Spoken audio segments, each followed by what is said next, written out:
మిత్రులందరికీ నమస్కారం. మీరు చూస్తున్నారు వెంకీ అప్డేట్స్.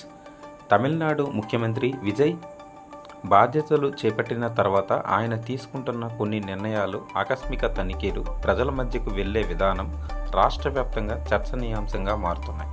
ప్రభుత్వ కార్యాలయాలు, ప్రభుత్వ ఆసుపత్రులు, పాఠశాలలు, హాస్టళ్లు ఇలా ఏ రంగమైనా సరే ముందస్తు సమాచారం ఇవ్వకుండా వెళ్ళి అక్కడ పరిస్థితులను స్వయంగా పరిశీలించడం ఆయన పనితీరులో ప్రత్యేకంగా కనిపిస్తుంది.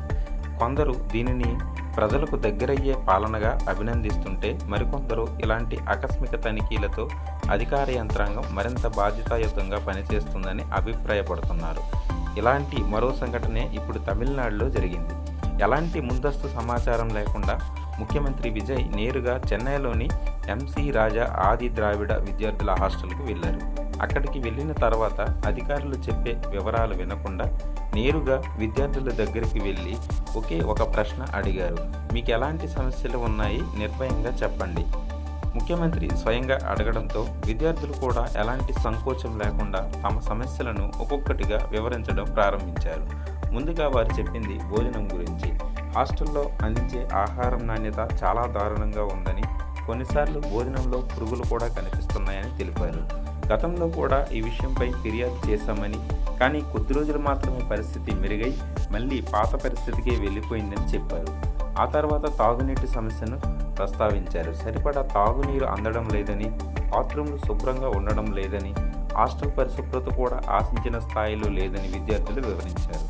వంటగది నిర్వహణ కూడా సరిగా లేదని, అక్కడ కూడా అనేక లోపాలున్నాయని చెప్పారు. ఇంతటితో సమస్యలు ఆగలేదు.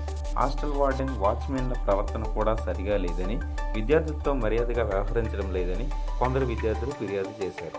హాస్టల్లో ఏర్పాటు చేసిన సీసీటీవీ కెమెరాల్లో చాలా పనిచేయడం లేదని, దీంతో భద్రతా విషయంలో కూడా ఆందోళన ఉందని తెలిపారు. అవసరమైన సిబ్బంది కూడా తగినంతగా లేరని చెప్పారు.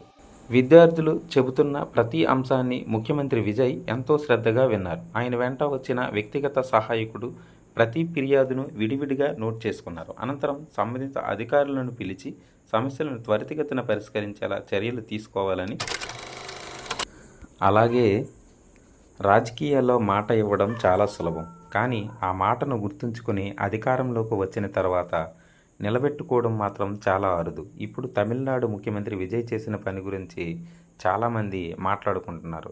గతంలో కరూరులో జరిగిన ఆ విషాద తొక్కిసలాట 41 మంది అమాయకుల ప్రాణాలు కోల్పోయారు.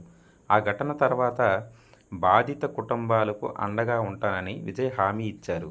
చాలా సందర్భాల్లో ఇలాంటి హామీలు కాలక్రమంలో మర్చిపోతారు, కానీ ఇప్పుడు అధికారంలోకి వచ్చిన తర్వాత ఆ మాటను గుర్తుపెట్టుకుని స్వయంగా బాధిత కుటుంబాలకు పరామర్శించడం, అర్హులైన కుటుంబ సభ్యులకు ప్రభుత్వ ఉద్యోగ నియామక పత్రాలు అందించడం చాలామందిని ఆకట్టుకుంటుంది. ఈ చర్యను చూసిన తర్వాత చాలామంది ఒక ప్రశ్న అడుగుతున్నారు. రాజకీయ నాయకుడంటే ఎన్నికల సమయంలో మాత్రమే ప్రజల మధ్య ఉండే వ్యక్తినా, లేక కష్ట సమయంలో ఇచ్చిన మాటను కూడా నిలబెట్టుకునే వ్యక్తినా? విజయ్ చేసిన ఈ నిర్ణయం ఇప్పుడు తమిళనాడు రాజకీయాల్లో చర్చనీయాంశంగా మారింది. మద్దతుదారులు దీన్ని బాధిత కుటుంబాలకు న్యాయం చేసే ప్రయత్నంగా అభివర్ణిస్తుంటే, విమర్శకులు తమ అభిప్రాయాలను వ్యక్తం చేస్తున్నారు. అయితే ఒక విషయం మాత్రం స్పష్టంగా కనిపిస్తుంది. ఒక విషాద ఘటనను మర్చిపోకుండా బాధిత కుటుంబాలను స్వయంగా కలిసి వారికి అండగా నిలవడం అనేది ప్రజల్లో చర్చకు దారితీసింది. ఈ అంశంపై మీ అభిప్రాయం ఏమిటి? విజయ్ తీసుకుంటున్న ఇలాంటి నిర్ణయాలను మీరు ఎలా చూస్తున్నారో కామెంట్లో తప్పకుండా తెలియజేయండి.